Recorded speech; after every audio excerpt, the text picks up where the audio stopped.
I've spent years obsessing over Christopher Nolan's Interstellar movie. The first time it hit theaters, I missed out. But when it got re-released and I finally got my chance to see it on the big theaters, the cinema lover in me was completely satisfied. But here's the thing, I had watched this movie so many times that I was practically reciting the dialogues in sync with the actors in the theater. They called me mad. Yeah, I am obsessed. They called me a madman. And that's when it hit me. This film isn't just a movie, it's a puzzle. A work of art layered with hidden meanings and mind-blowing details. So today I'm going to take you on a journey through the Interstellar's hidden truth, the science behind it, and the secrets even the die-hard fans might have missed. So buckle up because we're going through a wormhole.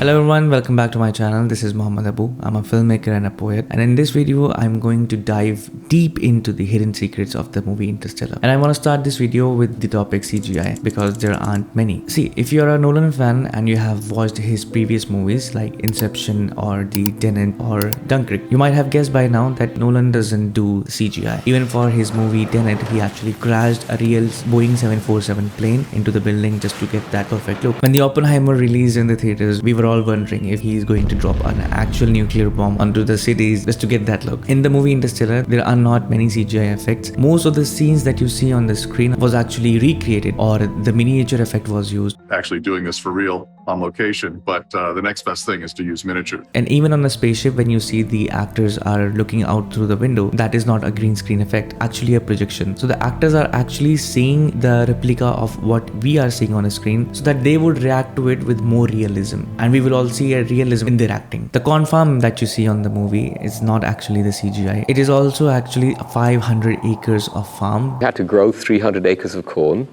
I think 500 actually.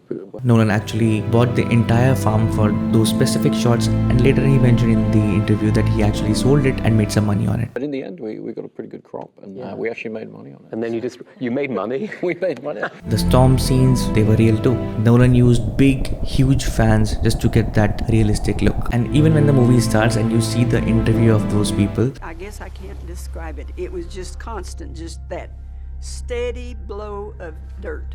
those are not actors. Those are actually the real people. They were the survivors of the actual incident. Sometimes over our nose and mouth so we wouldn't read this so much. And Nolan used that footage from their interview into the movie. Well, when we set the table, we always set the plate upside down. Glasses or cups, whatever it was, upside down. There is nothing random when it comes to Christopher Nolan, and you see it on the bookshelf itself. There are some books which are intently placed onto the bookshelf and which have a meaning behind it, just like the book The Stand, which talks about a post-apocalyptic earth where people are wiped out by a virus and people have no food, so they have to rely on just one food item, and guess what it is? Corn. Even when there's a docking scene, when Cooper is trying to dock his ship onto the Endurance, The turrets are starting to heat.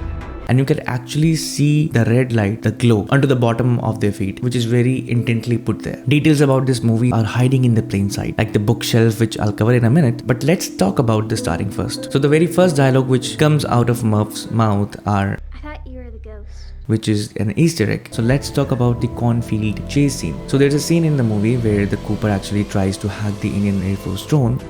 It's an Indian Air Force drone.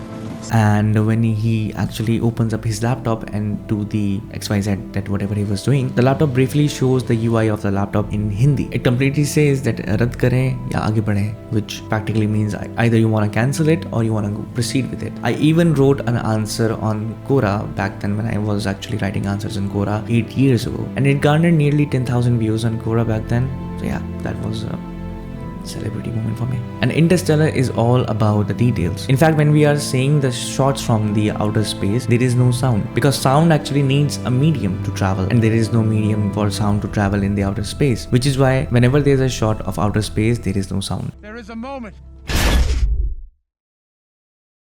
One of the most scientifically accurate and immersive detail in Interstellar is how it treats sounds, or rather the absence of it. In every scene that takes place outside the aircraft, in the vacuum of space, there is no sound, no explosions, no fiery crashes, just pure silence. That isn't just a stylistic choice, it's science. Yeah, Mr. White.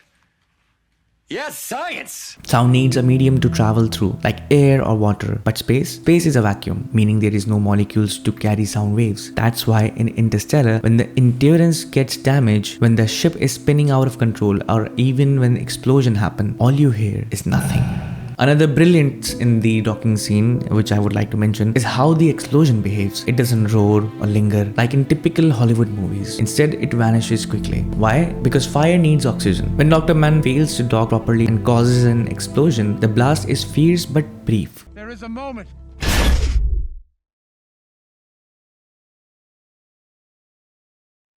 The reason is simple. In space, there is no oxygen to sustain a fire. The only fuel available is whatever limited oxygen was inside the ship's airlock. The moment that oxygen burns up, the flame dies out, leaving behind only the wreckage floating in silence. And here's the kicker. This wasn't done on CGI. Nolan, being the purist that he is, insisted on filming this practically. He used real miniature models and actual controlled explosions to get the most realistic effect possible. 24 frames a second. We're going to be shooting at 72 frames a second. That way we can capture all the action that's taking place, the explosions, the debris, fire, everything else. And also because Nolan partnered with Kip Thorne, who's a world-renowned physicist and scientist, and also the executive producer on this movie. Kip Thorne set 2 rules before agreeing to work on this film. The first rule, nothing could violate real physics laws. And the second one is all ideas had to come from actual science, not just screenwriter's imagination. Really wants this, and I said no, it won't fly. There's no way. The laws of physics forbid that. And you can get the idea from the making of the black hole. The visualization of Gargantua, the black hole shown in the movie, was so scientifically accurate that it led to a publication of 3 research papers. Neither wormholes nor black holes have been depicted in any Hollywood movie in the way that they actually would appear. Some frames took over 100 hours to render and would have required 800 terabytes of data, and that's why it looks so fucking mesmerizing on screen. Oh, and the fun fact, the first real image of the black hole was released in 2019, 5 years after the movie was released, and looked eerily similar to the Gargantua. Nolan was way ahead of his time. The Gargantua scene in Interstellar isn't just visually stunning, it's a scientific marvel that changed how we depict black holes in cinema. Say, why not examine real possibilities? Why not actually look at the real science there?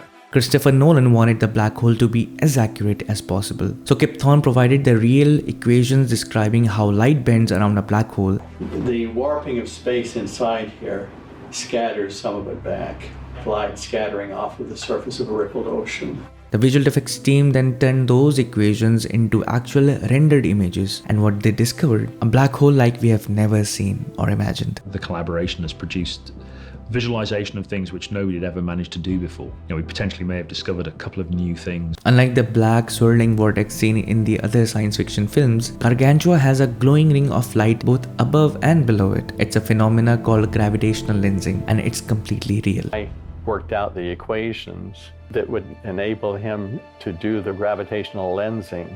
And so you have light that comes from a star behind a black hole.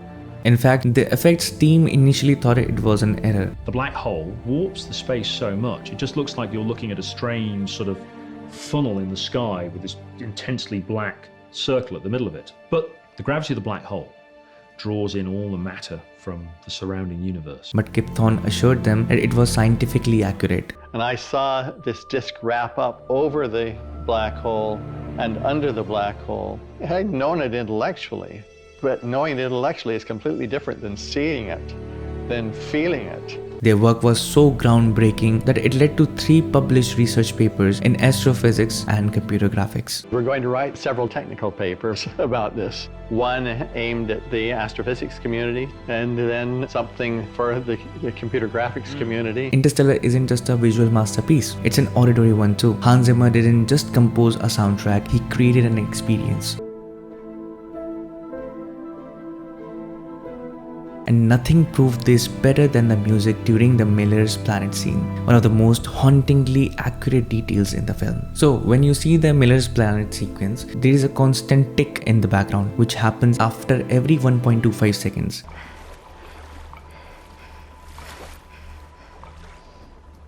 And as the Miller's Planet is orbiting the Gargantua, which is the black hole, the time dilation is very strict over there. And 1 hour of the Miller Planet is equals to 7 years back on Earth. Every hour we spend on that planet will be 7 years back on Earth. So every tick that you hear in the music is actually a day passing by on Earth.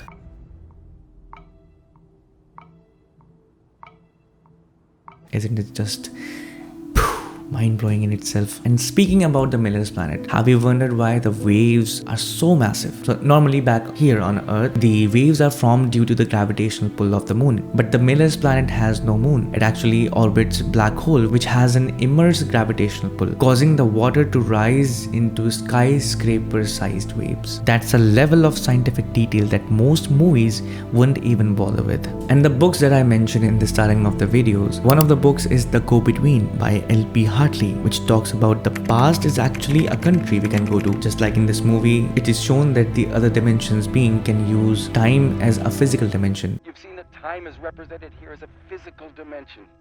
And they can actually climb up and down upon those coordinates to get to that specific destination in their timeline. Another book which you see in the shelf is 3 Cups of Tea, in which a girl challenges academic authorities who spread lies. Murph. One more book is The Willy Bows by Louise Lowry, a group of children abandoned by their parents, Cooper and Murph relationship. Another book is Selected Poems by T.S. Eliot, which is a collection of science and technology. Do not go gentle into that good night. Rage against dying of the light. Labyrinth by George Borges, which talks about the maze, which actually inspires the Tesseract. There are so many other Easter eggs also hidden in the movie, which I believe at this point everybody knows, like the most first dialogue, which is, "I thought you were the ghost." A line that gains an entirely different meaning by the end of the film. And also the earphones given by the Cooper, which actually has a sound of the Earth's ambience.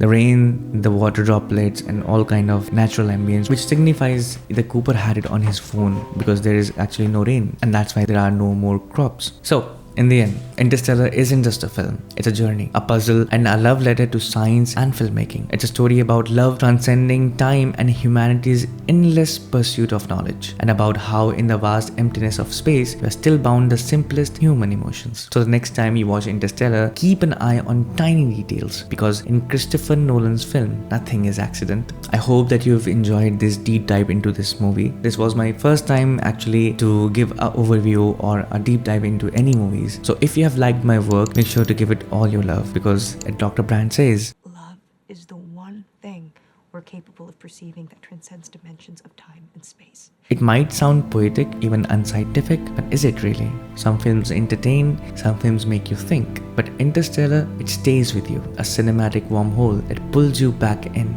again and again. That was Mohammed Abu, and I will see you in the next one. Happy filmmaking.